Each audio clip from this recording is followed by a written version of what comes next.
Hey,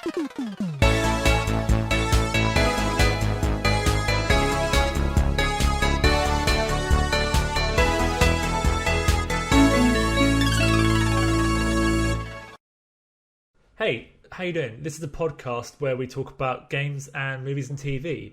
We're your hosts, Jack and Jamie. Welcome. I'm Jamie. And I'm Jack. Moving on. So, we've got, in this podcast, if you're brand new to it, we're going to talk about some gaming news. We're going to talk about some game news for, well, we aim for like half an hour of game news, and then half an hour of us talking about what we've been playing and watching, and then 15 minutes of a conclusion to wrap it all up, which usually ends up not being a conclusion. And instead of being wrapped up, it's more like a wrap down. But we'll get to that. So, Jack, what happened last week in the world of Capcom news? Capcom news. I feel like I know, but I don't know. There was a certain live stream for a particular game that Capcom have coming out very soon. I forget that's Capcom. It is. It's Resident Evil. 8-ish. Finally. Oh, yeah, that looks kind of all right. I'm talking about the final reveal, the grand opening of Re:Verse, the game we've all been waiting for. Oh. I thought we were going to talk about emo goth Victorian vampire women. No, we are going to be talking about that. So no, that's not. Let's talk about Re:Verse. Capcom did a presentation where they talked about a kind of alright game called Resident Evil 8, and then they revealed it's not even called Resident Evil Verse, it's actually called Re:Verse. It's called Reverse, right? It's religious education verse. It's literally religious education verse. And it looks like a kind of...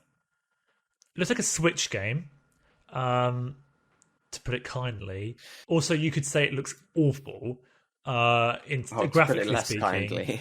And not just graphically, the gameplay, which harkens back to some sort of like 2008 era type gameplay, where you're a bunch of good guys in Resident Evil, and then you kill each other in a very basic looking deathmatch, and then it appears that you then turn into one of the few iconic villains that they've brought back recently in the remake games, and then you carry on fighting for a bit. It doesn't look the best. They literally just took the assets from those old games. That's literally what they are. They are the same models. Made them look really bad. But there's even like models from the newer games that look like they've been scaled down to match the equally bad older assets. That's what I'm saying. They've taken the models from the newest games and have put black outlines around them and added comic book dot grain to it. Yeah, it's kind of weird. Like there's like a poster, like header image I'm looking at here, and it's really weird because there's a picture of Jack Baker from Resident Evil 7, and next to him is Chris Redfield. But it doesn't look like the Chris Redfield from Resident Evil 7. Spoilers. It looks like Chris Redfield from Resident Evil 5. Like, in terms of appearance and quality. Yes. Yeah, exactly. And quality. It's like, it just doesn't match. It's really odd. I do feel like that was a really major spoiler drop that you so casually did there. But I kind of forget that people don't, people might not be completely up to date with Resident Evil. Luckily for you, and I'm not going to talk about this right now, I finished RE7 yesterday, so that would have been a spoiler for me if you had told me that yesterday. God, I forgot you were currently playing it. That would have been a spoiler. What I find really funny though is I that suppose I could have just been like, oh no, he's in DLC that's unrelated to the main game, yeah, true. which is semi-true. So what I find interesting as well is because it's just an asset flip. There's Yeah. a lot more iconic characters and villains that should be in this very cheap looking game. But But they there isn't. can't put them in because they don't have the asset. So they've got. So now we have a situation where it's like you've got Nemesis. All right, probably the most iconic Resident Evil baddie, I would say. Wesker. In terms of like zombies, I mean. Oh, okay. Specifically zombies. I realise Wesker's also up there. I was like, oh, he's obviously going to say Wesker. No, but Nemesis is right up there. Yeah. And then like Mr. X, I guess, kind of pretty well known. And then Jack Baker, who's just a guy with a shovel. And well, okay, they've given him his like chainsaw clamp thing. Yeah, but, like it's really weird. That Nemesis is a super soldier with rocket launchers and flamethrowers and stuff. And Jack Baker's just a guy. It's not it's not even his like mutant form. It's just him, the guy with a little metal prod. Yeah, it kind of make more sense if it was like Marguerite or something. Definitely. I mean, I guess she's less iconic as a character, but her villainous form is definitely far more intimidating. No, she'll definitely be in it because it's an asset flip, and why wouldn't they just put her in there as well? They just put everyone in. You can play as Evelyn, but in her like old lady wheelchair form. Also, the coolest, like the most amazing reveal. We're not talking about spoilers for Resident Evil 7, Jack. My God, that's like the biggest. That was even a bigger spoiler than Chris. Spoiler warning. Put that at the beginning. I love that though. It's like, oh, I've unlocked a zombie form, and then you select it, and you can't move. She's just sitting in the chair like that. And then occasionally you find yourselves in other rooms, like, oh, how did I get here? I think or you play as the son, and he's like just wheeling her around and using her psychic powers. That'd be pretty cool, actually. Not even. He just like rams people with the wheelchair. That'd be pretty funny. I mean, it does come free with Resident Evil 8-age. Yeah, but the way they're talking about it, so he like, says that they're doing what they did with Resident Evil 3, where Resident Evil 3 was incredibly short. So like, yeah, but you get a free game with it. It's not a free game, is it? Free game is Flappy Bird. It's like, it might as well be Flappy Bird. I'd be more impressed if it was, honestly. Like a Resident Evil skin of Flappy Bird, count me in. I'd actually probably, honestly, and I'm going to say this on record on the podcast, I'd probably play RE Flappy Bird more than I will do with RE Verse. I'm actually going to go on record and say that. Flappy Baker. So we'd be remiss to not mention boobies. Yeah. Which obviously is set... As the whole internet is. Yeah, it's set the internet on fire, as boobies often do with major releases of games. Yeah, or just anything in general. So in this game, so far, I believe we've actually got about 8 boobies we've seen that they showed off. Between only 2 women. Hey, you know that's happening. The mutant form of main boob lady is going to be this huge. Here's the thing that we need to talk about. Everyone's losing their minds about this more than I thought they would. I know, for some reason. I guess weird. I underestimated the internet there. But the thing is, this is going absolutely perfectly for them, because they're like, oh yeah, we'll tease all this, these villains, people will be very excited about them. But then, when you actually play Resident Evil Village, they are going to get absolutely disgusting in their mutant forms, progressively disgusting throughout the game, and it's gonna scare people even more. 100%. I read a comment on Reddit that was saying like when Boob Lady goes into her final form, you're gonna have to like there's gonna be like two giant eyeballs where her nips should be, and that's what you have to shoot at. Yeah, it's going to be something awful. It'll be great.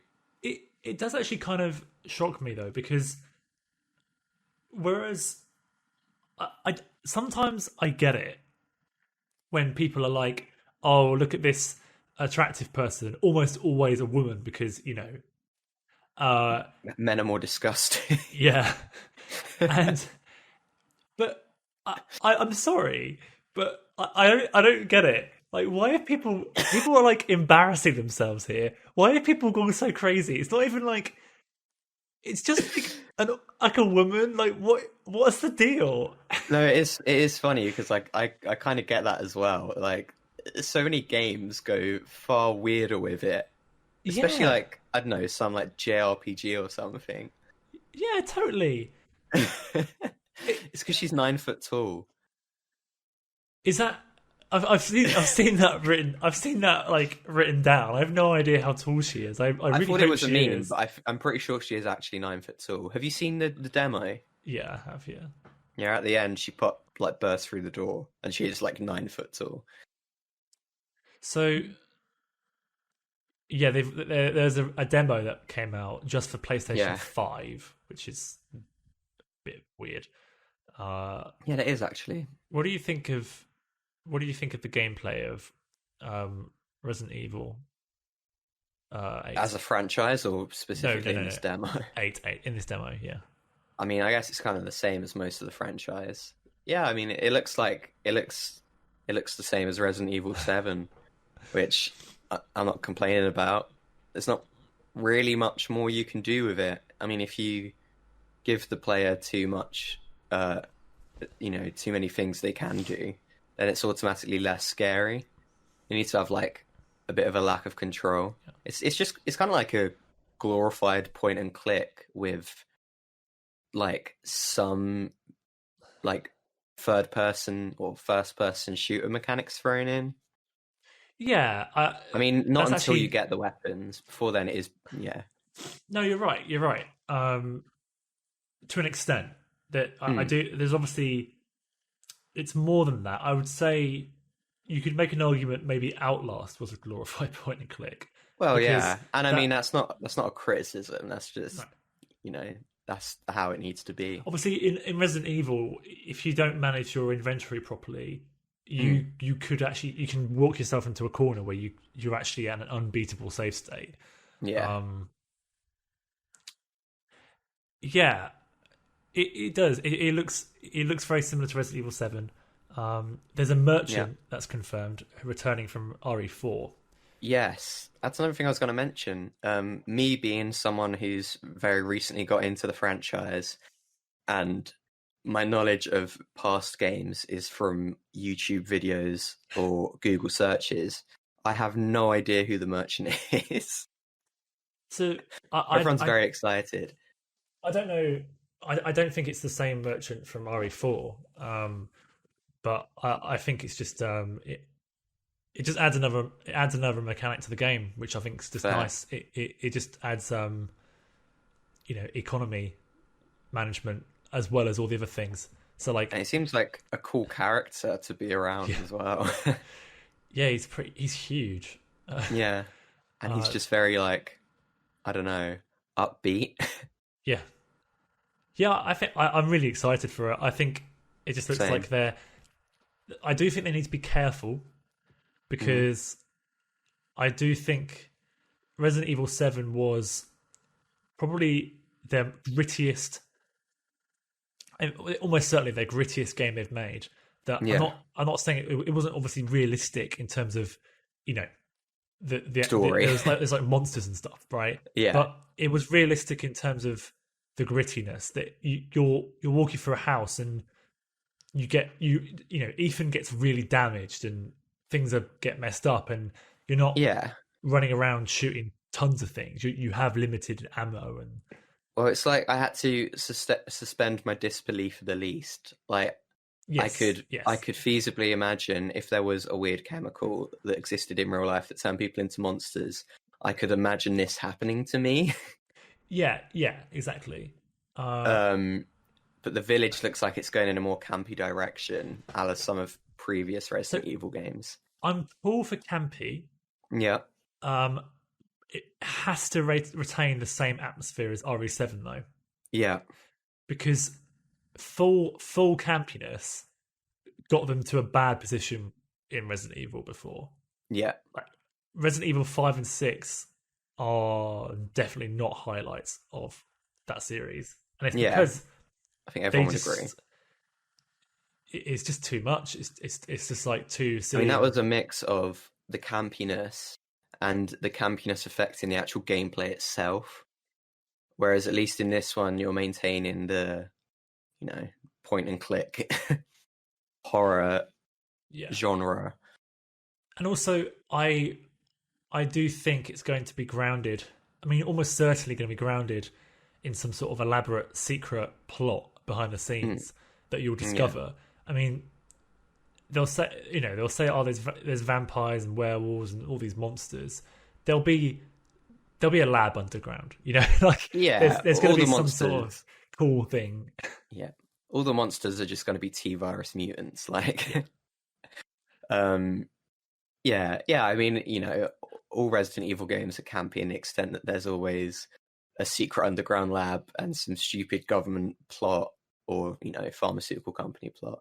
I do think Um, yeah, RE7 with the whole psychic monster probably pushed it a little bit further than I would have liked, fair. because only a few months ago I played RE2 remake, Mm, and that was kind of, obviously it's campy and you've got the crazy underground lab, but it wasn't.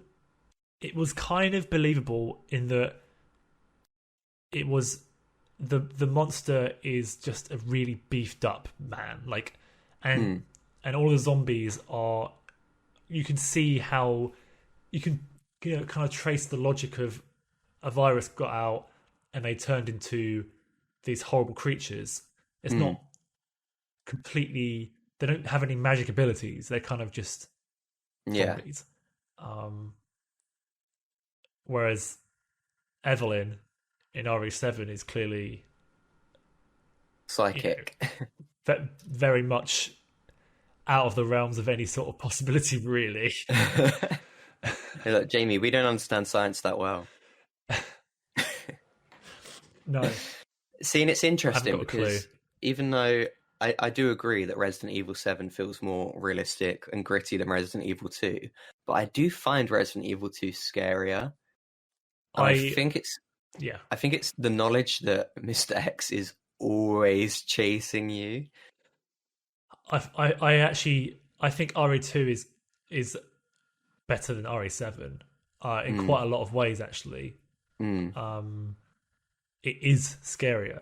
Having mm, I would say that it's probably the one of the most scared I've ever been in a game mm. when you get to the big safe room Yeah, uh, towards the end of the house section in RE2. Not yeah. house, you know what I mean, the police station. Police station, yeah. And Mr. X just walks in. Mm, He's in the safe room. That's yeah. it. From that moment Yeah. on, you're not safe, There's literally no breathing room. which is terrifying. And Yeah, I no, also that thought, is the moment. yeah, It's like, oh, he could just go here. I think the puzzles are far better in RE2.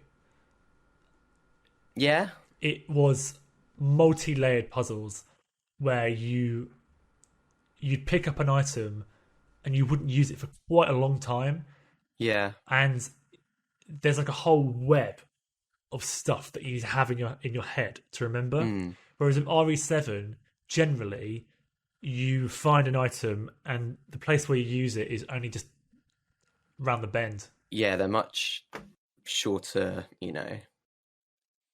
puzzles. I don't know what I'm And trying to it's like say. there's like keys that you can find which open doors from like much further back in the game, but Mm, they don't you don't need to go in those doors. That when you go in them, they give you rewards, like like the grenade launcher, if you remember that those doors exist. But they're not. It's not essential to the story to backtrack. Not really. Which RE2 does heavily all the time. Yeah. Yeah, 'cause you've kind of you can kind of navigate the entire map a bit easier in 2 than in 7. Yeah, I think I'd agree with all of that. I mean, saying that, I was far more scared playing 7 than I thought I would be, especially as I've already seen the entire game played out by other people. It gives you the willies. It's horrific. Yeah, it's great. And I'm hoping Village does the same. Yeah. So I think we need to move on because there's a few we'll other be things. on this forever. So there's a couple of games which leaks. I mean, I hate using the word leaks because 9 times out of 10 it hasn't actually been leaked. It's just like someone's found released. Yeah, like someone's found a listing on a website that was not meant to be seen or something. I wouldn't call that a leak. Yeah, really. It's quite easily accessible fact. Yeah. It was accidentally revealed, I think, is better. So there's a Doom Eternal, or at least a Doom VR game. Yeah, that seems to be in the works. That sounds pretty hype. Which, you say it sounds hype. I say it sounds nauseating. I mean, that does sound extremely stressful and sickening. So that's a thing. And there's also apparently going to be a new Star Wars Knights of the Old Republic game. Yeah, I saw something about that. Which is being made by a studio that hasn't been named. I think it might be on the smaller side, this studio. Fair. Which is a bit of a shame, I think, considering how crazy big that game could be. Yeah, you kind of need experience, you'd think, to develop something that huge. But I don't know whether it's a remake or a sequel. I don't think that's known. That could be pretty hype. Yeah. We like using the word hype. Cyberpunk has received 2 new updates. So cool. Mod support has now been enabled for the game. Oh, very exciting. I think it's kind of limited at the moment, but they're going to... I think they're going to release the whole engine for use to mod the game. That would be cool. It's going to be very sad if modders manage to just fix all of the bugs before CD Projekt Red. I think, well, yeah. I don't know how it works with mods, because you kind of want the mods to work with CD Projekt Red almost, don't you? Yeah. You wouldn't want modders to work on a load of bug fixes only for there to be an official update which does all that anyway. Yeah. What you want to happen is you want them to collaborate and squash the bugs together to get it out quicker than, They probably will, hopefully. I mean, that's how a lot of kind of ongoing games work, that sort of way, where modders will release something, maybe not even a bug fix, just like a new piece of content, and then the developers will eventually add it because they love it so much. Yeah. There was also the first update, patch. So far there's only been hot fixes. But update 1.1 came out, I think, again last week. Yeah. And yeah, it's nothing. It's an update. It's not. It doesn't fix the game at all. It's just it fixes a whole bunch of bugs. Yeah, which you might encounter. I've been playing it.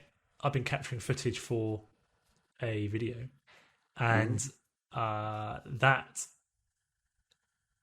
has been buggy as hell. So I'm not getting my time back. I'm getting the same old. It does shock me. I'm getting some of like the famous bugs, like the T poses and teleportation across the map, things that have been joked about for a long time. I'm still getting those. Yeah. So I think they're probably focusing on bugs that completely ruin the game, like story missions not playing or stuff like that. But I think game-breaking bugs. Yeah, I think it was supposedly more of an improvement for the console versions, because obviously the performance on console is by far the worst issue that they've got with the game as a whole. So I can only take this as anecdotally because I haven't actually played the console version. But apparently, update 1.1 has done very little for consoles. So, really? Yeah. I thought that was going to be the focus, to be honest. It is. I thought you were going to say that PC is just not really getting fixed until Feb. PCs. No, the console versions are being prioritized massively. Yeah. But I don't know what they're supposed to do. They should never have released it on those consoles in the first place. So. Yeah. At least not yet. Too late for that now. Yeah. Well, that's the highlights of news in the last week. There's talk. I haven't mentioned any in Nintendo yet, so there's talk of a new Direct coming soon. Cool. That when I say talk, that could have come from the bottom, the physical bottom of some Twitter user. I don't know. Yeah. Who knows? Well, we haven't had one in a long while, so it's been the longest stretch without a Direct ever. It's a bit mean. It's been a year? Yeah? Well, it hasn't actually. It's been since March, I think. Oh, okay. It's been over a year since last Pokemon Direct. Yeah, we're due a Pokemon Direct. Think about that. But that's probably going to be a while. Yeah. We'll put it down to COVID. Oh, it's definitely COVID. Yeah, for sure. And the next Olympics. Which I believe is still happening, right? That's still happening. Yeah, as of in now. Summer, and I think like 80% of Japan don't want it to happen. I'm not saying they should cancel it, right? But yeah, they're allowed. Man, what a terrible thing, and tragic waste of money for Japan. Yeah, that is. Imagine that happening to a country that was a lot poorer than Japan. Yeah. We poured all our money into this. Desperately needed this. This costs so much, and you know for sure that Japan would have gone pretty all out crazy with their opening and closing ceremonies. Yeah. There are people probably right now who are practicing for it, who are being paid to practice, and probably won't even do it until next year. I don't know. When's it going to happen? Yeah. Who knows? Mario was going to be in it. And you know for sure that Pikachu is going to make an appearance at the Olympics. For sure. What, the actual one? Probably Ash's one. Probably Ash's Pikachu, yeah. Voiced by Ryan Reynolds. Oh, God. Actually, Ash's Pikachu does speak in one of the movies, doesn't he? And he doesn't sound like Ryan Reynolds. There's about 50 Pokemon movies, so I don't know. I think like the most recent one, because I remember it being huge news. It was like the 25th anniversary of Pokemon or something. They released a movie in cinemas. And then Ash is like, Pikachu, why won't you go in your Pokeball? And then Pikachu's like, it's because I want to be with you all the time. And then everyone burst into laughter. Oh, no, I didn't know that. And I'm pretty sure the only footage you can find of it is now has Rich Evans from Red Letter Media laughing over the top. And you can't find the original footage without Rich Evans' laugh. Okay, so I was about to say, I think a movie's been released every single year. And I wasn't far off. Mm. There are 23 Pokemon movies. Out, what, 25 years, is it? 25 years, 23 movies. That's what years they didn't release. you wouldn't. I'm not going through this list because it's obviously huge, but like, oh, it boggles the mind. Every single there's basically, except for no, except for like a select few, they basically take whatever mythical Pokemon is in the latest Pokemon game Yeah. and make a movie centered around it. Yeah. It's like every game has like 3 movies to it. Well, yeah, it would do. Yeah. See, when you come to Sandbox, you get the last 25 years of Pokemon news. It's actually 24 movies if you include Detective Pikachu. Oh, we'll count it. Man alive. So that's our news segment for today. Well, speaking of Pokemon movies, should I run us through some movies? Apologies. Do it. So, Thor: Love and Thunder, the movie starring everyone, has begun production in Australia, Jamie. Yeah, I saw that this morning, actually. It has begun filming. So we'll probably get that in like 5 years' time. I'd say that's a ways off then. Yeah, you know, they had to get like 17 actors to line up their schedule. Yeah, distantly. Like they have to like quarantine for 2 weeks, surely. I mean, are you telling me that Natalie Portman and what's his name, Chris Hemsworth, don't kiss in that movie? You're telling me that doesn't happen? Maybe they don't. But it's in Australia, so maybe after they like quarantine for 2 weeks, they're fine because Australia's got like 7 cases. Yeah, but they probably would. They probably have to plan the heck out of that movie, wouldn't they? Oh yeah, for sure. To not waste anyone's time. Yeah. Spooky stuff. The next Disney princess movie had a trailer released. You can't really call them like because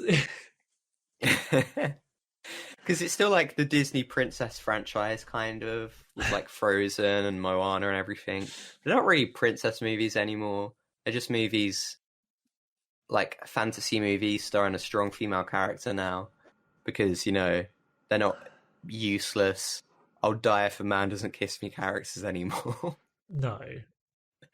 But we'll still call it a Disney princess movie. I don't know if that sounds too patronizing. But Raya and the Last Dragon, did you watch the trailer? I didn't watch the trailer, no, but I've seen Raya and the Last Dragon as a thing that was announced.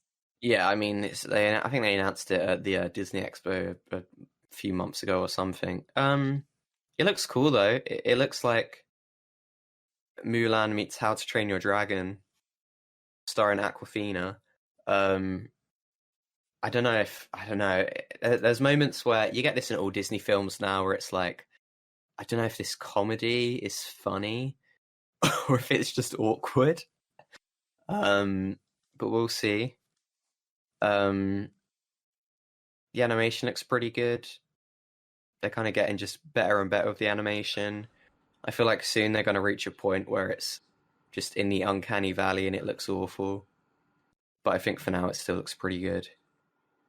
And there's a baby in the movie that is super smart, and everyone is comparing it to Boss Baby. I was just about to say that. And I think that's really funny.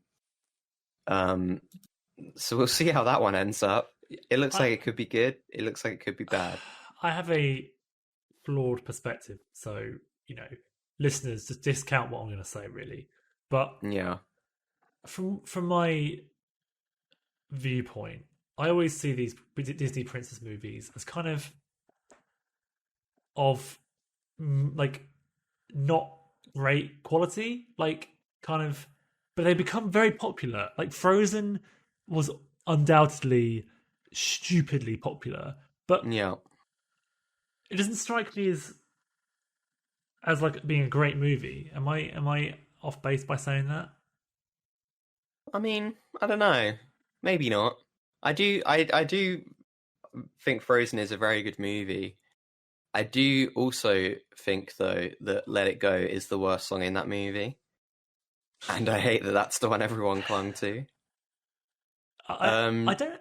I just don't think I really get that side of Disney. Really, it always surprises me that it's so popular. I just it always blows my mind. I mean, that's kind of just been their thing for like 80 years now, hasn't it? Yeah, but It's like Snow White. It surprises me that it's still as popular as it is. Yeah, it's just, I think it's kind of a societal thing that if people birth daughters, they instill onto them that Disney princesses is something they should like. And so it just snowballs from there. And then obviously there's people like us that like movies who also like dressing up as Disney princesses. I do think that Tangled and Moana are very good films. Better than Frozen. Is Tangled not Rapunzel. Tangled. Tangled. Yeah, sure. I think those movies are they do, but they look good, right? Yeah. That's again, I haven't seen them, so this is my like terrible perspective here. Please disregard. But No, yeah, that's fair enough. I mean, Frozen 2 was rushed heavily and paid the price. It's nowhere near as good as the first one. Why rush it? I don't know. I think they wanted to get it out in time for Christmas or something. Yeah, and then Raya and the Last Dragon, in my opinion, doesn't look as good as any of those movies. But we'll see. Okay, it looks better than Frozen 2. Just yeah, I have no feelings about it. It looks as generic as they come. Yeah. This is movie/video game news. Have you heard about the Borderlands movie? Yeah. Oh, it hurts. Did you hear about the casting choices? I've heard about one. Kevin Hart? Yeah. Is due to play Roland. Doesn't sound right. That's not right at all. It's just, and Kate Blanchett is starring as Lilith, which also doesn't sound right. But next to Kevin Hart playing Roland, it does. I hate that they're doing that. It's going to be a terrible movie. The best bit about Borderlands as a franchise is the gameplay. Yeah. That I'm sorry. The world's like pretty cool. I'm not saying it's a terrible world, but I haven't got a clue about the story. You don't go into that game with caring about the story or the characters really. Like you're there for the loot. You're there for the shooting. That is why you play Borderlands. And then they're making quips in between. It's just an added bonus. Yeah. You can't make a 2-hour-long movie out of quips. I mean, it became a bit of a joke. I played through Borderlands 3 with two of my friends. One of us, I say their first names, Jack and Alex. You know the ones. Yeah. Oh, and now you've doxed them. It became a bit of a joke that me and Jack had no idea what was going on in the story, and every hour or so, me and Jack would kind of both like normally at the same time, kind of just say, "What? Why are we here? Who is this guy?" And Alex would have to. He'd get really upset and say, "Right, I'm gonna like a really long recap. I'm gonna explain to you exactly what's going on." We weren't listening because we didn't care about the story. It's like I haven't concentrated since they played "Ain't No Rest for the Wicked." No, the only bit I concentrated on in that game is the Penn and Teller dungeon, which was brilliant. Yeah, that's funny. I mean, I haven't played nearly enough Borderlands, but when I do play Borderlands, I literally know what's happening in the opening sure. tutorial segment, and then from then on, I don't know. No. I know that Handsome Jack is the villain, and there's vaults like Fallout, and I don't know what's happening. It's not...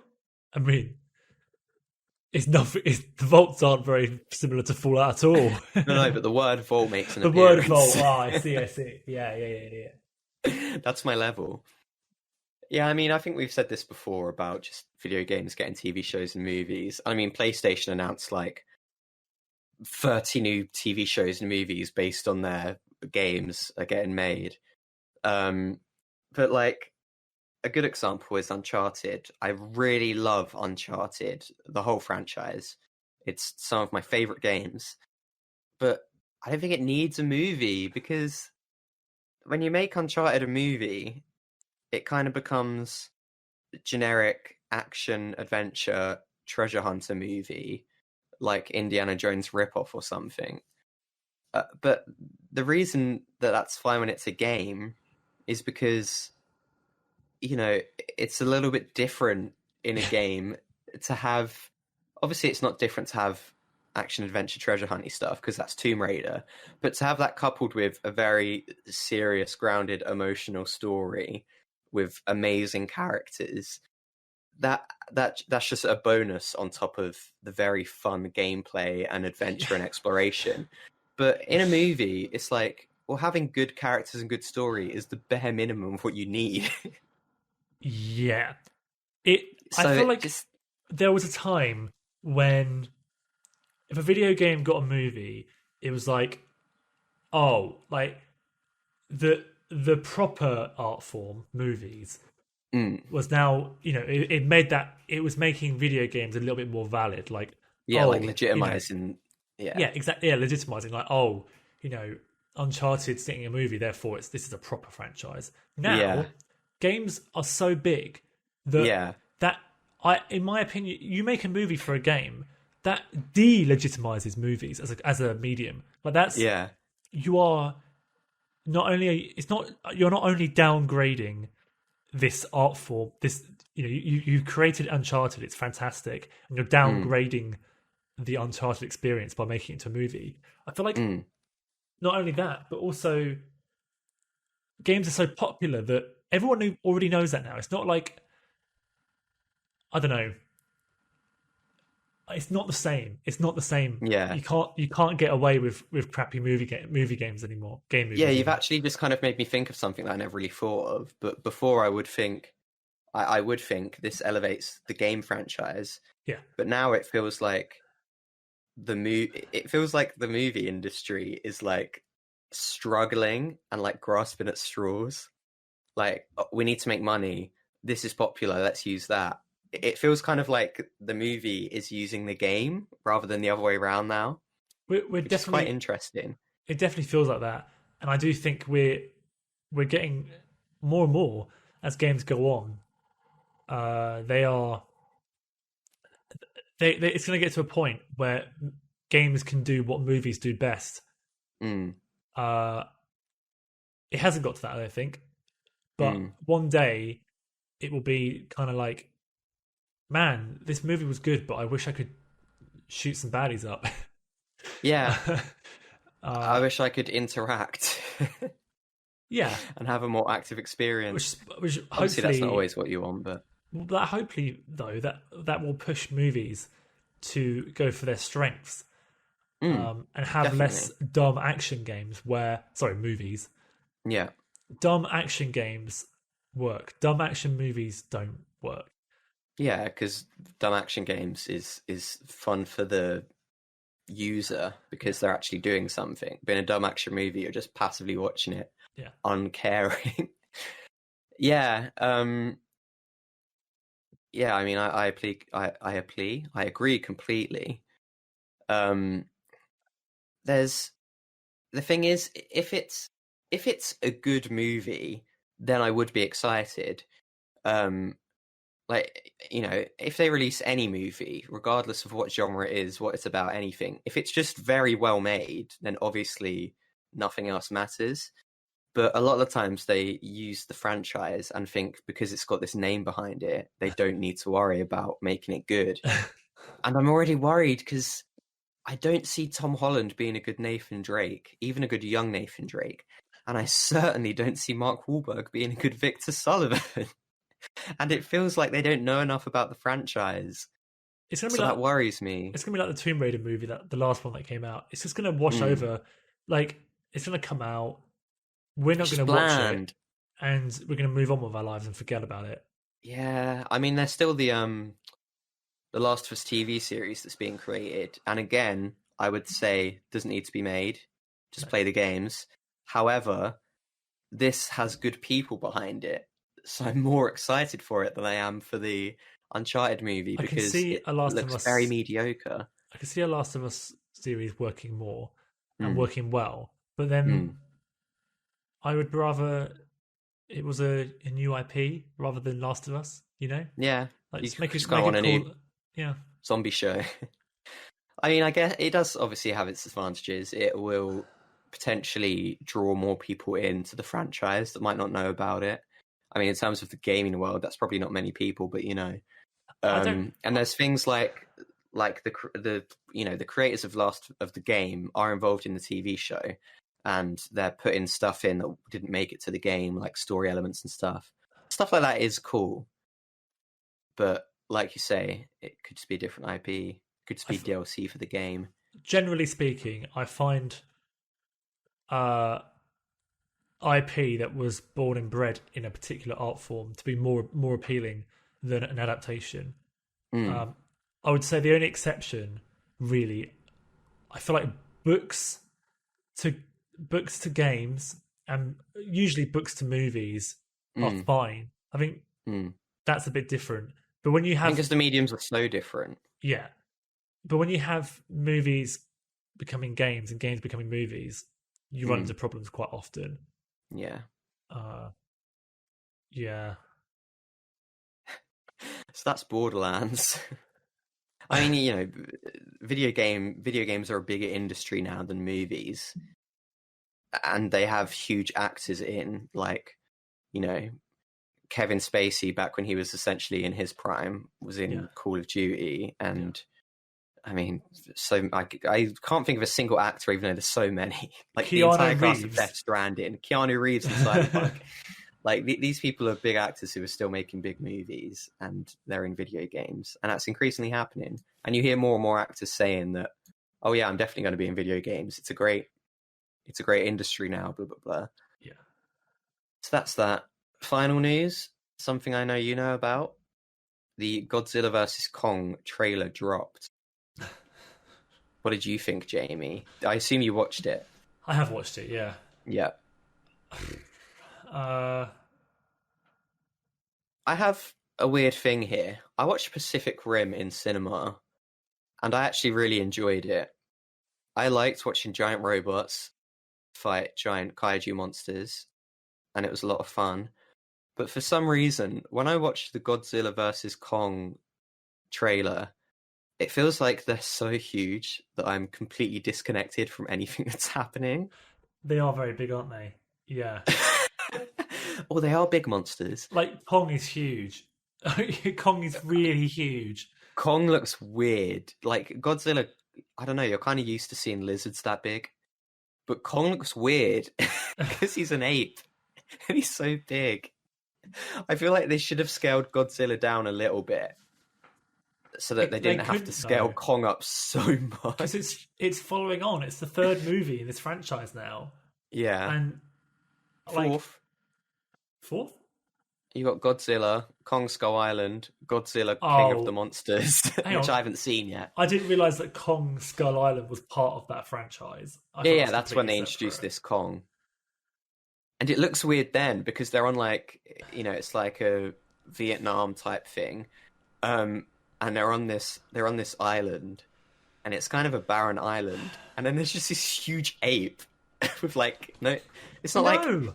I know. That's what I don't. I also had the same issue. Like, yeah, how? What does this thing eat? I mean, dinosaurs, right? But like none of the dinosaurs are that big. Like in no. in Peter Jackson's 2005 Kong film, he's big, but the island is very big, and he looks small compared to other things. Like Yeah. he's dwarfed by mountains and things. Yeah. But then in Kong Skull Island, there's nothing else around that's even close to as big as him. No. So it's like the equivalent of a man standing on like a small patch of land. You know what it's the equivalent to? It's the equivalent to the epic monsters in Spore. It is though, right? That's such a weird comparison, but it really Like works. when you see epic monsters in sport, it looks Yeah. wrong. They're too big. That's Yeah, it's exactly just what you get from ridiculous. Kong. Yeah, there's a bit where they're like on an aircraft carrier ship, and Yeah. they're both like bigger than the ship they're fighting on, and they're just like struggling to stay on it, like Jack and Rose on the boat at the end of Titanic. But yeah, I mean, maybe it'll be fun. I don't know. There's a lot of human characters coming back. I find it funny that Kyle Chandler's in these films because he was in the 2005 King Kong, Huh. and Millie Bobby Brown's back in this one. They all have a very different tone, which is quite I know the interesting. second movie had tons of different monsters in it. It was all very Mm. crazy. I Like like. Sorry, Carol. I haven't seen King of the Monsters, but I preferred Kong Skull Island to Godzilla because it had a going back using this word again. It was very campy. It was like, and it was different for a King Kong film. Like it was like a Vietnam War film, like Apocalypse Now or something. Um, and it had that kind of yellow filter over the top. It kind of just had its own tone and style and felt kind of fun. But then none of the other films are like that in this franchise, so Couldn't it's quite interesting. couldn't stand Kong. I thought that was an absolutely terrible movie. Did you not? These movies all, for me, they all harken back. They all feel like they're from the 2000s, as in the Yeah, pre 2010 movies. They maybe the feel, 90s. yeah, they feel kind of just very, very tired, very, very tired movies. Yeah. With the Godzilla movie, I was very, especially with the first kind of, I don't know, half an hour of that movie, I had Mm. high hopes because they kind of alluded to it being, I don't know, it could have been quite horrifying. They could have, Mm. they went down to the human level and they could have had Mm. some real. You could make Godzilla really terrifying if you like Cloverfield. They I could have was made it like, literally. yeah, they could have made it like Cloverfield, and I obviously that movie has flaws, but they made massive, stupidly big monsters creepy and really terrifying, and they could have done that with Godzilla, but No, they couldn't resist the urge to turn it into a generic action movie at the end. no, yeah, that's literally exactly it. People complain about the human aspects of Godzilla or any kind of kaiju film. Like, oh, I just want to see the big monster. But I think if they had shied away from using the big overarching shots of Godzilla, which makes him look kind of, again, it gives you that disconnect because he's so huge and you're seeing him next to all these buildings and stuff, and it's just like air. But if they had kept it on the human level and all the shots you saw were people looking up at him and you just see him ripping through things, and the whole film was just people having to run away, I think that'd be great. I'd much prefer that. And It also, don't amazes get me me. wrong, I didn't Sorry, love Kong Skull Island. yeah, I just yeah, much yeah. preferred it to Godzilla. I I think it's amazing that a movie like Cloverfield One Mm, hasn't been made again. mm. Cloverfield One is a very very cool movie. Oh yeah, I love that film. Yeah, Warts uh, and all. yeah, exactly. Like they probably there's issues, but I loved I loved how they had the combination of small human sized aliens to get them, and Yeah, that's like just straight up horror really. And yeah. then but then there's like they had the most amazing chilling shots of them running out onto the streets, and there's this, like you said, like you gain an understanding of the perspective when you see it from a human point of view.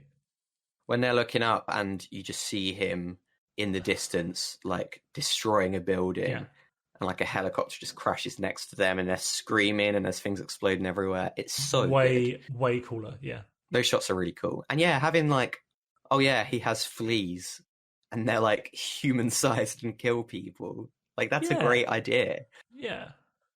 And it I kind also still kind of makes the monster seem terrifying because these things are like mites to him. Like it still gives you a sense of scale. yeah, Yeah, they need. I'd much prefer that because I just feel so like disconnected from what's happening, and I feel like all the big monster fighting things that I could want to see, I kind of saw in Pacific Rim, like the first film. Not the second one, because they ruined the sense of scale by making the robots move like Power Rangers. But the first one, when everything's really big and clunky and slow, it works well. Yeah. And I think because, there's people piloting the robots, I don't know, it maybe makes it feel a bit more connected. There are in a ways weird of doing way. There are ways of doing cool big stuff. And you've got to master the sense of scale. If you can really give across the fact that these are huge. I do think a big part of it comes simply down to the level of detail that they're going to put into these models, which is why older movies really struggle with making things look big, because you're seeing this big monster, but it looks like it is a small model that's been resized. And because with Pacific Rim, you can see very small levels of detail all across the giant robots, and that really does help you understand just how big it is. Yeah. I mean, also the thing with Kong is, like, he's a dexterous ape. He's supposed to move fast and swing around and punch things. He can't swing on anything other than the moon because he's so huge. So it's like you're watching him like slowly punch Godzilla like a Pacific Rim robot. It's like, it doesn't feel right. And also, Godzilla's like a nuclear bomb. Can Kong really take him on? I think Batman v Superman again. I think it would have been kind of cooler if they'd gone for Kong being more of his ordinary size, because him being nimble can counter Godzilla's slow speed, and that would actually be quite cool, rather than them just being equal in abilities. If he was at least like half to 2/3 the size, that'd be kind of cool. You can imagine him swinging around on Godzilla's back and stuff. I think that'd be way better, because as it stands right now, you've got giant lizard that can swim and breathe lasers versus monkey. That's literally it. Which is generating some great memes. I know. And they had an ancient war gem, don't forget that. I mean, we all know what the plot's going to be anyway. Godzilla isn't evil. It's Mecha Godzilla. And Kong and Godzilla team up to fight Mega Godzilla. Just like in every this versus this movie. Again, Batman v Superman. I have to say, the idea of that, even though it's been done a lot, the idea of that does sound kind of fun. That's going to be it. And it probably will be a fun movie, but it's not going to be the masterpiece Jack and Jamie want. I would like... Movies can be done. It's just, you need to go all in on your concept. You don't... If you're making it dumb and silly, don't introduce the human characters and romance, and no one cares. If you're making your film stupid, then the characters that you've introduced become very forgettable very quickly. Yeah. You need to choose where you're going. I think that's where people have an issue with these new movies, is that they do take themselves very seriously on the human aspects. But it's, you have to pick a lane. You have to either go the serious human Cloverfield way, like we said. You have to bring us great characters like TJ Miller behind the camera. Or you have to go dumb Pacific Rim giant monsters fighting route. Let's just do, Resident Evil 7 2. The whole movie, it's Ethan Winters. You don't see his face the whole time. It's from a camera perspective. And it's an alternate reality where he doesn't actually kill the massive beast at the end. And the massive beast is taking over cities. And it's just called... it's called Resident Evil 7.5 Remix. That's the name of the movie. It's not a game, it's a movie. But it can only be played on PlayStation 5. Only on the 4K Blu-ray disc version of PlayStation 5.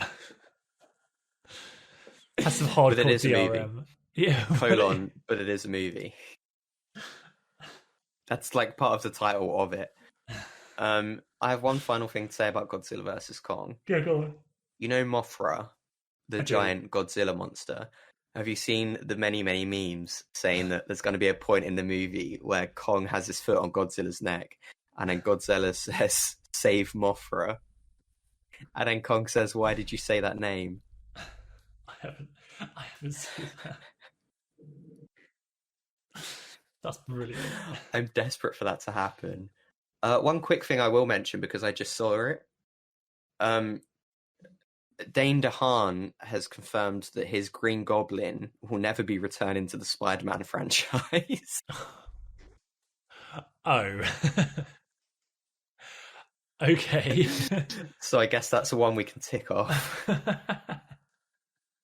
Well, hang on, Tobey Maguire hasn't been confirmed either, right? No, but it's just Andrew Garfield who said yes. He hasn't said no. Alfred Molina's been confirmed though, Dr. Octopus. I think Willem Dafoe has Green Goblin. Okay, I'm sorry, but you can't have Green Goblin and Dr. Octopus, and then they'd have to just inexplicably that world's Spider-Man just does not exist. Like, yeah. Well, I mean, I think that's why people are assuming Tobey Maguire will be back.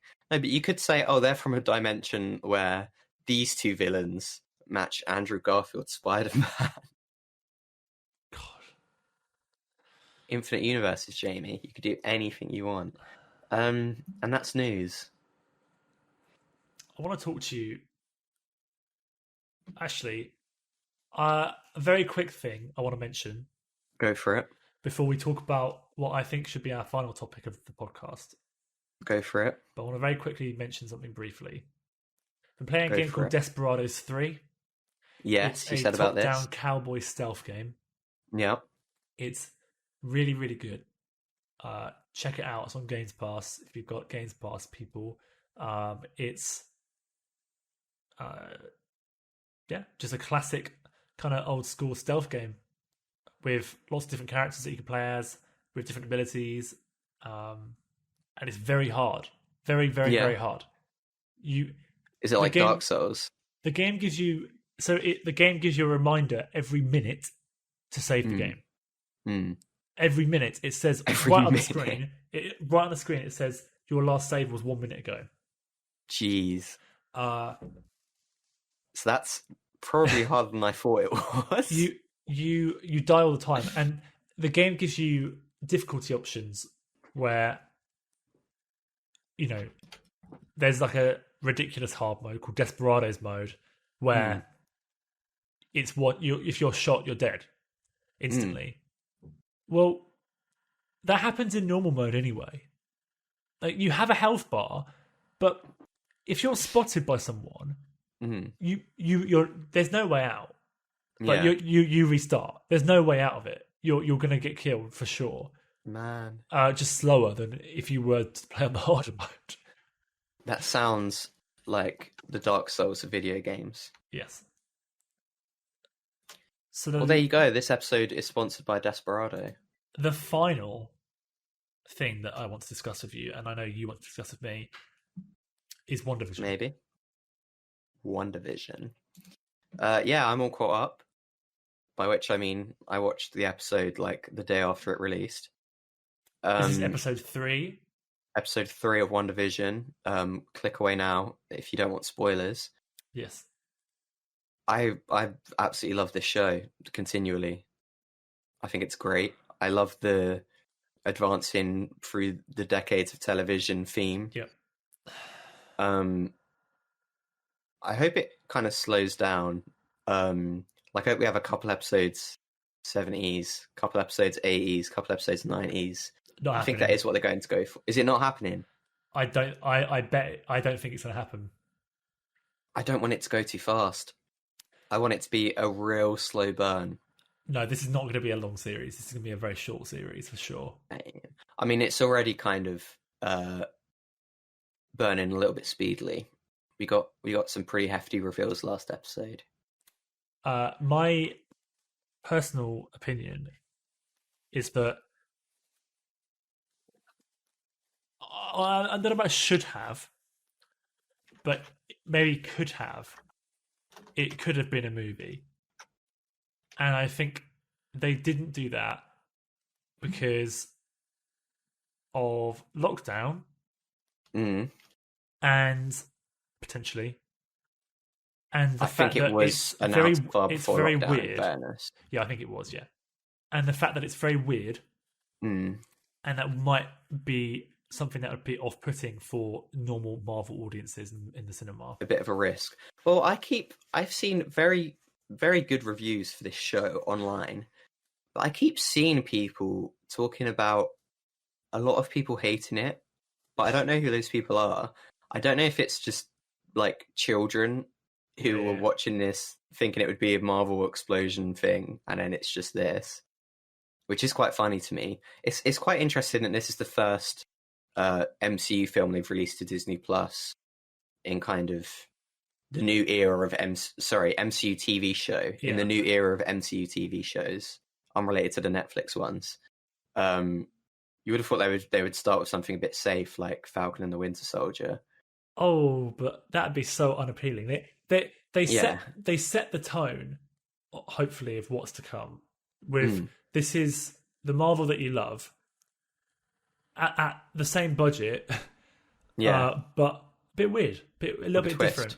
Yeah, I couldn't disagree with you more that it could have been a movie. I think this only works as a TV show because you need that slow burn mystery thing that keeps people theory crafting week by week. And also just because the whole theme of it is it goes through the TV show eras. Like, I think it wholly only works as a TV show. I don't think it would work as a movie at all. I think you can't craft that mystery, and unless you do multiple movies, I think you need in between parts of viewing the story where people can think about it and I think discuss it with people. The way that they've done it would only suit a TV series. Yeah, but I think they could definitely make it into a movie for sure. I mean, yeah, they could, but I don't think it would be anywhere near as good in that format. Maybe. Sorry to come on hard on that opinion of yours.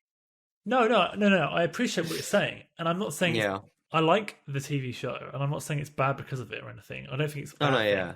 It's, I don't know, just interesting. Like, I'm not sure. I'm not like desperate for information about what's going on like I would be with Mr. Robot. It's not. I'm not going to compare it to that. Grabbing me. I'm enjoying it, but I feel like the revelation at the end isn't going to be. It's kind of obvious. I feel like it was kind of, at least, certainly from the end of episode 3. Yeah, I think it's very, very obvious what's going on. Which is why I think it should have been a slower burn. I don't think they should have showed the very end of episode 3, where I can't remember the character's name, but it's not even her real name.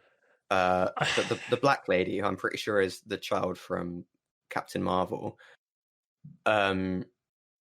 she like shoots out, and then you see like sword agents swoop in, and you see the Westview sign.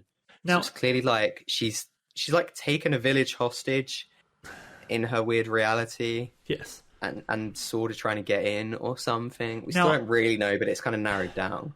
I don't think that they should slow the pace down. What I think they should have done is just not had that final scene at the end. Yeah. And just had it so that we're left guessing, where did that character go? Yeah. Like, just have her missing. Like, she's suddenly gone. And some of the characters are like, did you see... I can't remember her name. Did you see where she went? And, like, you see, like, Wanda kind of, like, you know, reverse it so they forget, you know? Yeah. Well, rather than showing us straight away. She killed her. I think... Yeah. I think everything was fine about it, except for the reveal at the end. Should have been saved for later. And that's what I mean by... I don't mean slow down the pace. I mean slow down the reveals. Yes. Yeah, because they could have done a lot with that. We'll see where they do go with it, though. But I'm like so excited every week, just because the thing I love most about it is kind of the creepy aspects. like in the first episode when they're having dinner with the boss and his wife, and he just starts like shouting at her, like, "Where did you come from?" And they're just like really confused. I love moments like that. No, I do like that a lot. I do like that a lot. That's what I want to see more of. Yeah, I think they are definitely, with certain aspects, being very heavy-handed with their reveals.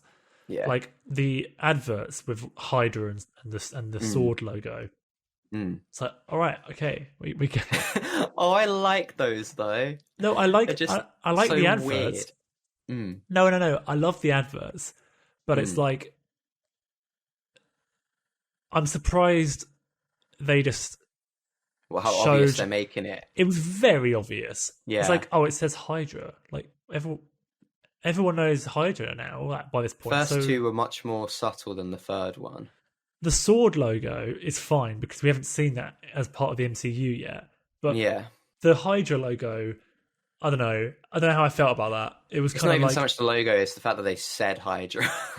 Yeah, and they were saying like, look, it's like, look, something's going on. Like, yeah, I know, but you've been doing a good job with the slow, you know what I mean, like the ramping up of things going on.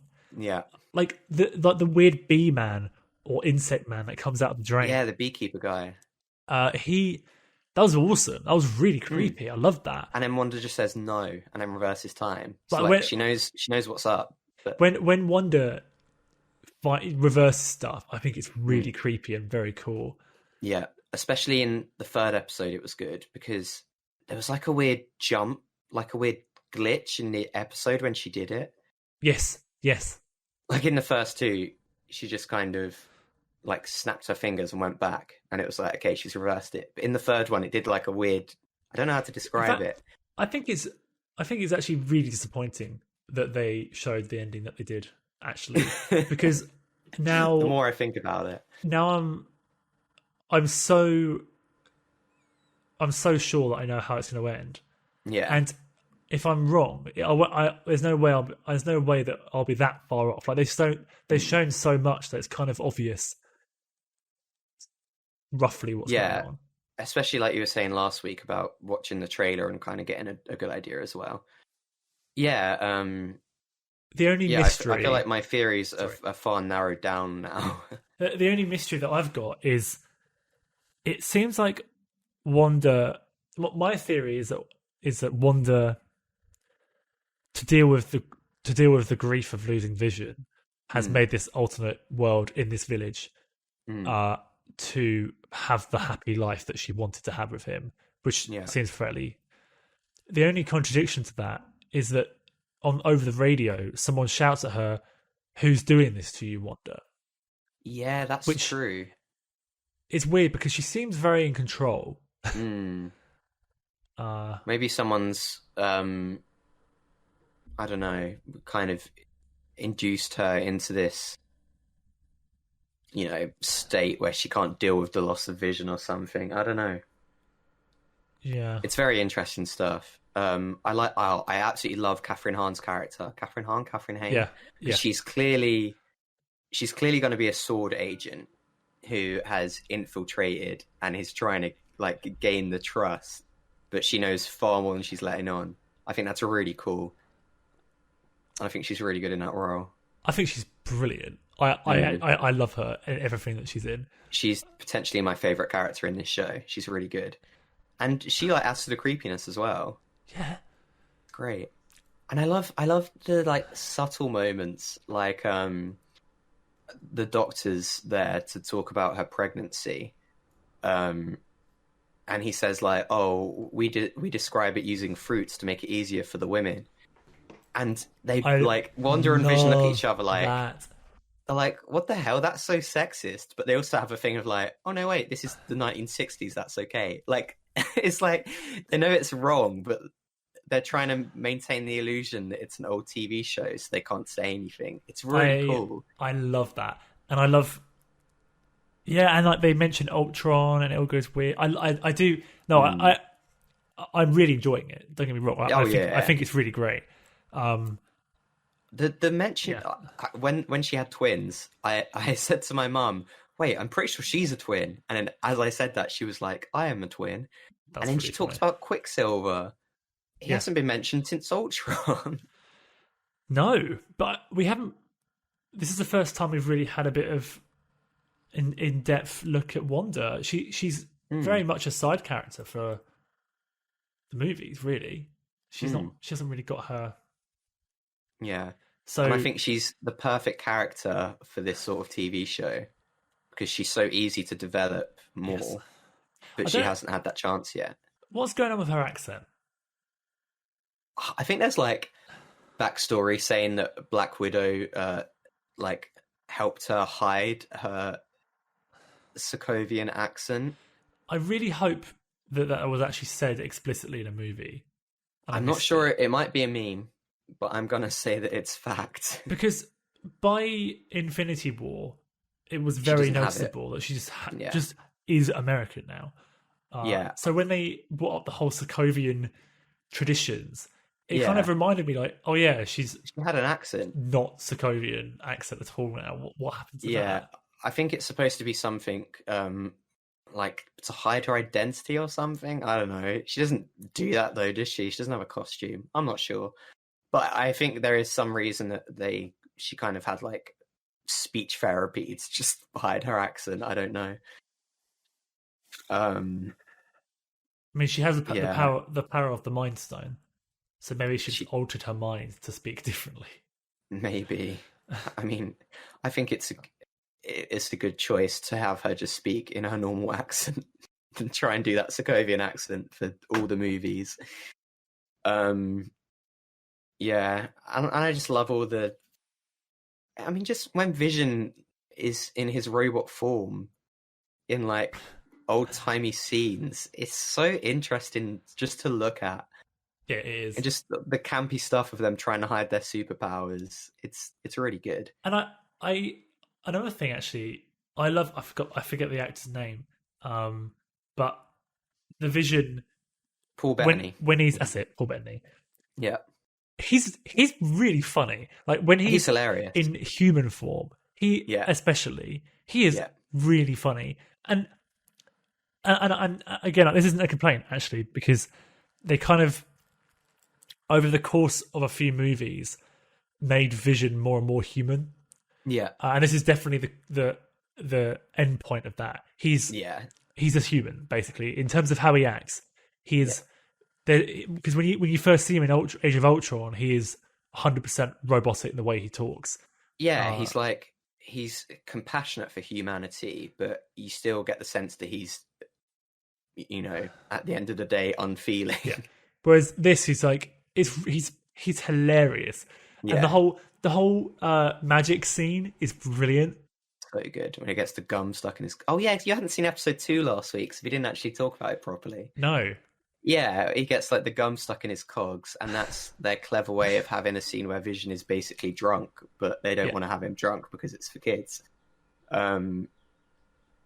Yeah, and also because it's like a sitcom from the 60s, they probably wouldn't have drunk characters. I don't know, maybe not. Yeah, I mean, Paul Bettany's, before Marvel, a very great, well-respected actor. So it's great that they get to kind of show him off more in fun, creative ways in shows like this. Yeah. It's really cool. I watched an interview with him and he said about he got a call from Kevin Feige saying, "Oh, can I meet you? Can we have a little talk?" And this was after Endgame. And he was like, "Oh, that's it. They're going to end my contract. Like, Vision's out. There's nothing else for me to do." And then he went into this meeting with Kevin Feige and he was like, "So you want to do this really weird TV show with Vision?" Sorry, is it not Kevin? Is it not Kevin Feige? Oh, I don't know. Everyone I listen to pronounces it differently. Okay. Some people pronounce it Kevin Feige. Okay. Some people pronounce it Kevin Feige. Fair enough. So I just say Kevin Feige. It's spelled like beige, so maybe you're right. Yeah. They can't get rid of. I want. I'm a bit conflicted because I want the Vision to be dead, because then it shows that there are consequences. Yeah. And you can't just have, when a character dies, they die. I don't think they can't bring everyone back to life. But they already brought half of human civilization back to life. But of all the people who could be brought back, he is a robot. They made him. He feasibly could return if they wanted to. I wouldn't massively mind Vision coming back to life. I would mind Black Widow coming back to life. Yeah, I don't think that's happening. No, I don't think that ever will. Unless parallel universe or something. I don't know. True. But Vision, I wouldn't mind. There's theories. Oh, go on. I was going to say you go on. Well, I was going to say that we're professionals. I'll go quick. There's theories that like Hydra or someone are trying to rebuild Vision, and that's what drove Wanda crazy. Oh. And this is maybe an actual Vision that she's also holding hostage in this world. I don't know if I believe that, but it's kind of interesting to think about. That is very interesting. Like someone's trying to build a super weapon Vision. What were you going to say? Just the rumors of Captain America returning, as in not Falcon, but what, Chris Evans? Chris Evans, yeah. I haven't heard those. He tweeted that he said, "This is news to me." So obviously, grain of salt, but not happening. It has happened before in the past, where actors have just said on Twitter, "I am not in this movie," and then turns out actually they are in the movie. Yeah, I wouldn't mind him back in some minor capacity, like I don't know, like in universe he appears in like a video of something, like in Spider-Man: Homecoming. Or as an old man. Or as an old man. That's true, because he's still alive. In an advisory role. I don't know. Yeah, that would be cool actually. If it was just Chris Evans in old man makeup, constantly. Yeah, I wouldn't mind that. Or in like a flashback movie, because I think they're probably going to do a few movies set before Endgame, so they can do some stuff in the snap. That'd be fun. Stuff like that, yeah, I wouldn't mind. But I don't want them to just retcon Endgame, because stuff like it's like some characters like Vision. I think it's pretty excusable to bring him back to life, especially because Vision hadn't been in a lot of films and wasn't a very major character. So, but he is in the comics. So, well, yeah, exactly. But it's not like with Iron Man and Captain America and Black Widow. They've been in a lot of movies. They've had a lot of setup, and their sacrifices were really like hard hitting. Yeah. So you can't retcon those. But with Vision, it's like I like Vision, but I don't care immensely that he died. No. So I don't mind if you bring him back to life. Yeah. Yeah, that's my thoughts on that. I'm still loving the show. I'm looking forward to more of it. When do episodes come out? Fridays. Okay. Yeah. They seem to be on there like midnight at Friday. But I don't know if that's the case or if it's just they release it an American schedule, so it looks really early for us. I'm not sure. It probably is that. It's probably something like that. Yeah. But yeah, I'm loving this show. Agree completely that they should have slowed the reveals down earlier on. Yeah. But I'm still very much looking forward to more. And I still don't really know what's happening, so I just hope we don't get too much revealed. And I hope they introduce more things that confuse us further. Yeah. Yeah, same. I do like the speed in which they're going through the television. They've got... Isn't this 8 episodes anyway? So it's not like they're going to have... I don't think they're going to slow burn it. I think it's going to be... This is a fast-paced series. Yeah. 8 episodes I'm happy with, though, because I would like it to be, like, modern day in the last episode. But every episode up to that. And it's great, though, because if you have the last episode be modern day, that's in line with their TV progression. Because the last episode is like, well, this is what TV is like now, because we're watching it right now. Yeah. If it was like 50s, 60s, 70s, 80s, maybe like 90s, noughties. No, wait. Hold on. We're in the 2020s now. Yeah, they could do. They can go up 10 years every Maybe single one an time. episode. Yeah. 50, 60, 70, 80, 90, naughty, 10s, 20s. That is going to be it then. Yeah. Man. We're in the future. Yeah, I know. That's I'm happy with that. I was confused because in my mind we're still in the 2000s. Yeah, Yeah, welcome to the future, Jack. yeah. Oh my god, we're gonna get a Big Bang Theory episode. We are. That is definitely happening, and we're gonna get a I Friends think, episode. It's gonna be great. yeah, I think the next one's gonna be Roseanne. Is that what it's called? I think so. And then the one after that will probably be Friends. Yeah. Maybe with a bit of Seinfeld sprinkled in. I'm really looking forward to it. I mean, yeah, they always reference like, several TV shows from that decade. Yeah. Sitcoms are kind of dead now.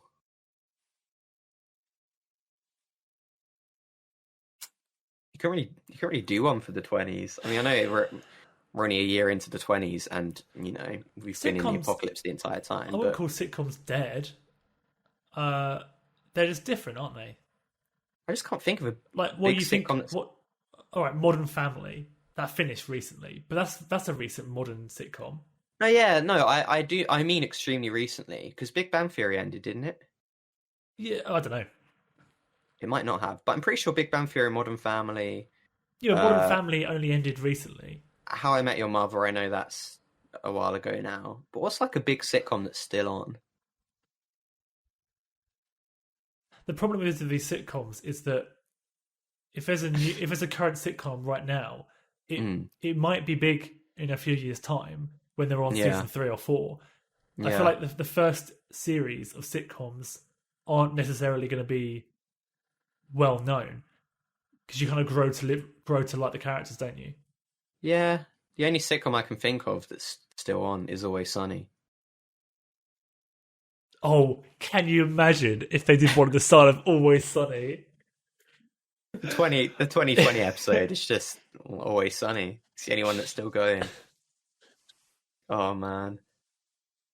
No, Jack, there's tons of sitcoms. They're just not ones they're not classics yet. Yeah, I guess. I just feel they're not as big as they used to be. What's it called? Brooklyn Nine-Nine. Yeah, Brooklyn Nine-Nine is totally a sitcom. Yeah, I watched that. And that's very much. I've realised it's been out for years, but that's very much current and still going. No, that is a good example. Yeah, or you have more mockumentary style sitcoms like The Office. So basically, there's still a few of them being made. In summary, you're an absolute fool. I am a bit foolish. Relatively, absolutely, yeah. Relatively, absolutely. Well, I'm just glad that WandaVision brought back the age of sitcom. Oh, I've got one more thing. I realise this podcast has actually now been significantly about WandaVision, but it's okay. That's fine. We do this every week. We do. Is there going to be a villain, and who is it going to be? Because I bet there's going to be a baddie. They can't resist it. They always shoehorn in a singular antagonist character. This is almost certainly not what it's going to be, because they're going to want to introduce a comic book character, either an existing one or an old one. I have two theories, actually. I want to say both of them before you say any, because I don't want you to get any credit whatsoever. First theory, Wanda herself is going to be the bad guy. Yeah.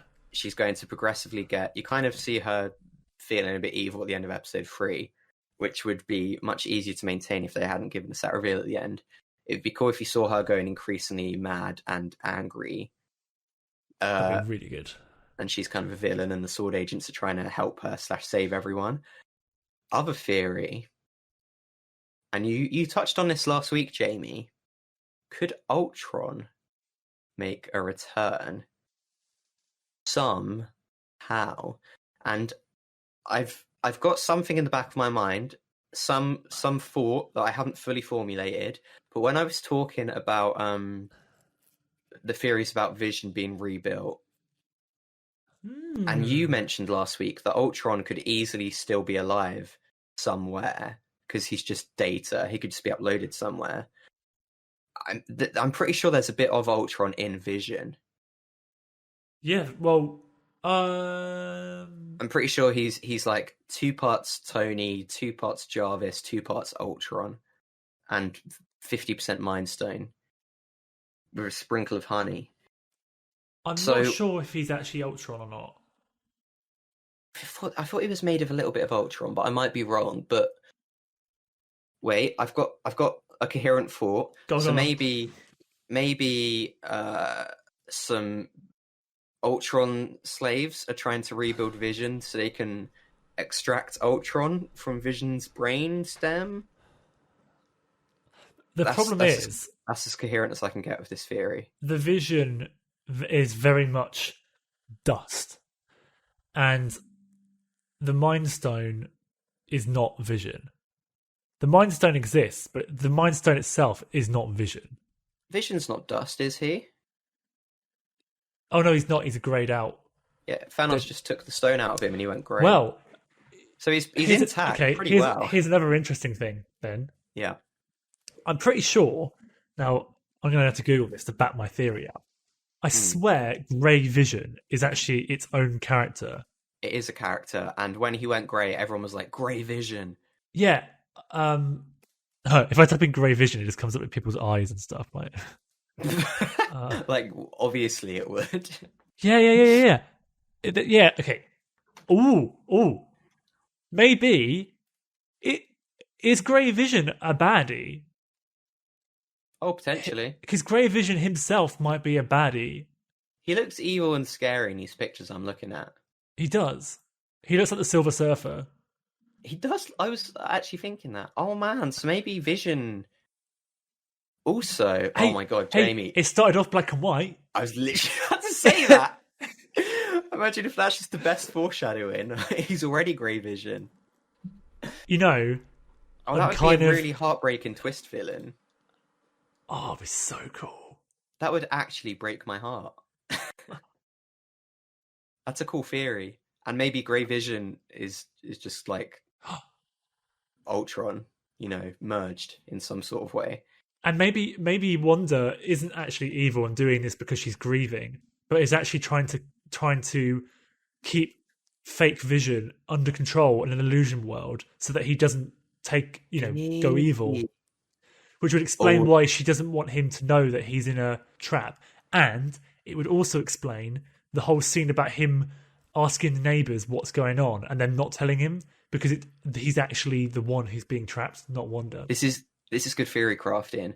But there's still that scene in the first episode when they're having dinner with the boss and the wife and he starts shouting at them, "Where did you come from? What are you doing here?" And she looks confused, and she looks at Vision, and he looks like sad/embarrassed. Like he's the one in the know. He still does have moments where it looks like he's the one in control, and she isn't. Yeah, but then he does. But then the whole scene about him approaching the neighbours and asking them what's happening. If he knew what was going on, he would march up to them and say, "I don't know, like keep your voices down. Don't." What are you doing? Wanda can't hear this. Yeah. And anyway, the fact that Wanda can undo things, including Vision, she must be in the control. Yeah. I'm very intrigued by that dinner scene and what that meant, what their faces meant. I mean, maybe it's just as simple as he's embarrassed because his boss is yelling at them. But it's the moment when the boss starts choking and they're all just sitting there not doing anything. And the boss's wife is just cracking up. Yeah. And then Wanda says, like, "Honey, help him." And then he goes and helps him. It's all very weird and interesting. I'm just sitting here in stunned silence. I would love as it. We think about what we've seen. I do think that Ultron or Grey Vision would be sick villains in this.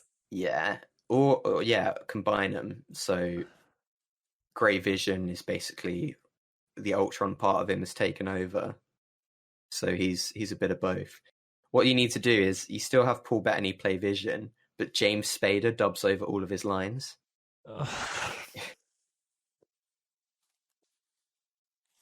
That'd be something to behold. And it's badly done. Like, it's all out of sync.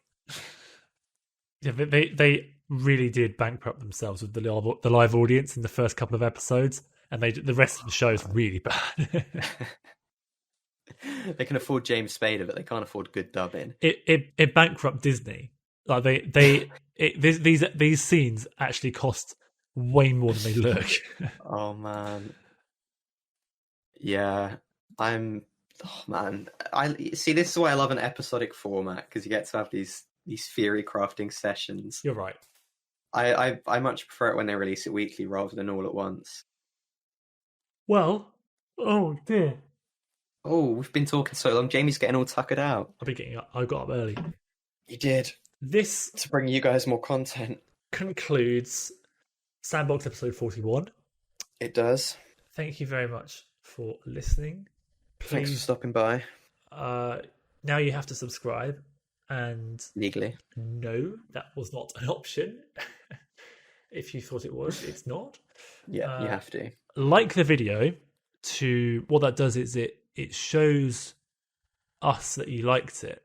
Yeah, otherwise we wouldn't know.